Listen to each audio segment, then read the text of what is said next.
Alors, frères et sœurs, je veux lire quelques passages de la parole du Seigneur Jésus-Christ, afin que vous compreniez une bonne fois pour toutes ce que le Seigneur dit à ceux qui lui appartiennent. Écoutez dans le livre de Jean chapitre 14, on va lire à partir du premier verset.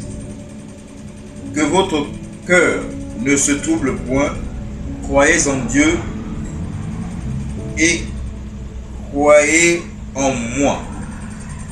Vous savez, les gens se posent la question de savoir pourquoi le Seigneur dit croyez, le Seigneur Jésus-Christ dit croyez en Dieu et croyez en moi.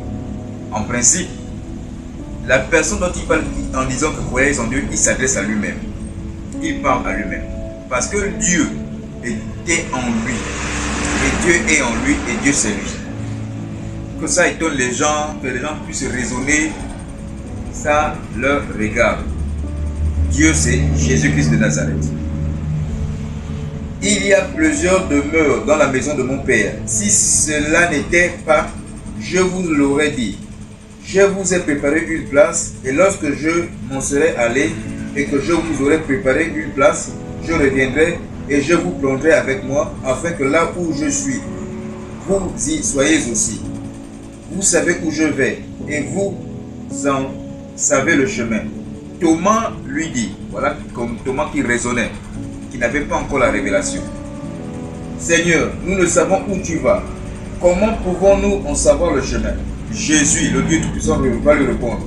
Je suis le chemin, la vérité et la vie. Nul ne vient au Père que par moi. Vous voyez? Le Seigneur nous dit ici que notre cœur ne doit point se troubler. C'est-à-dire que ce que tu peux traverser, tout ce que tu peux vivre, tu ne dois pas te plaindre. Parce que le Seigneur, les promesses qu'il nous a faites, ça ce sont des promesses. Là, le Seigneur nous promet là.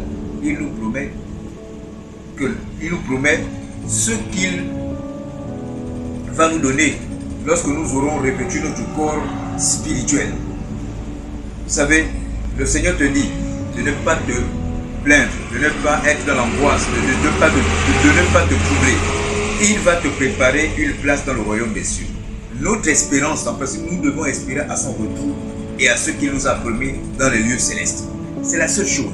Vous vous battez pour les choses inutiles sur la terre, les biens de ce monde, posséder les choses matérielles, parfois même au point où même il y a mort d'homme, parce que les gens veulent avoir les biens matériels. Mais tout ça, le Seigneur te dit, toi, enfant de Dieu, chrétien, ne cherche pas ces choses, ne te trouble pas parce que tu n'as pas ces choses.